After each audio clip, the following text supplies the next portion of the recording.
ফারজানা, কোনোভাবে আসলে জানা গেছে কিনা যে বৈঠকে আসলে কোন কোন বিষয়গুলো উঠে আসছে এবং কটা নাগাদ আসলে বৈঠকটি চলতে পারে, এবং পরবর্তীতে নিয়মিত ব্রিফিংয়ে আমরা জানতে পারবো কিনা যে কি কি বিষয় নিয়ে আলাপ হচ্ছে?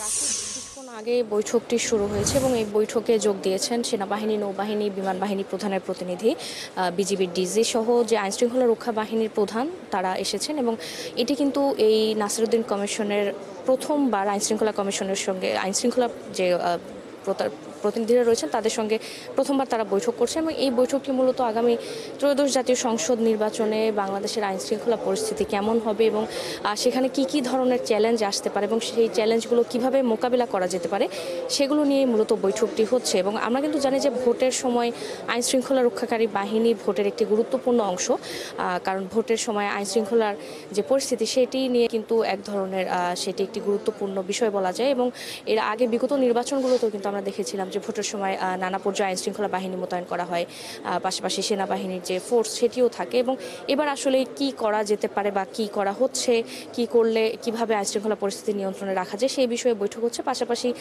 ভোটের সময় আসলে রিটার্নিং কর্মকর্তার অফিস থেকে ভোটের মালামাল কেন্দ্র পর্যন্ত পৌঁছানো এবং সেখানে প্রিজাইডিং অফিসার, রিটার্নিং কর্মকর্তা সহ ভোটে সংশ্লিষ্ট ব্যক্তিদের নিরাপত্তা প্রদান করা এবং ভোটের পর সেই মালামালগুলো আবার যে রিটার্নিং অফিসারের কক্ষে নিয়ে আসা, অর্থাৎ বলা যায় সব মিলিয়ে যে নিরাপত্তা ব্যবস্থা সেগুলো কিভাবে ঠিক রাখা যায়। পাশাপাশি যারা বিদেশি পর্যবেক্ষক রয়েছেন, বিদেশি সাংবাদিক রয়েছেন এবং ভোটের সঙ্গে সংশ্লিষ্ট ব্যক্তি রয়েছেন তাদের নিরাপত্তা প্রদান করা। এবং এবার একটি বিষয় যুক্ত হচ্ছে, সেটি হচ্ছে এআই এর অপব্যবহার রোধে আসলে আইনশৃঙ্খলা বাহিনী ইসিকে কিভাবে সহায়তা করতে পারে, অর্থাৎ আইনশৃঙ্খলার যে সামগ্রিক পরিস্থিতি রয়েছে সেটি কিভাবে ঠিক রাখা যায় ভোটে, সেসব বিষয়ে আলোচনা হচ্ছে।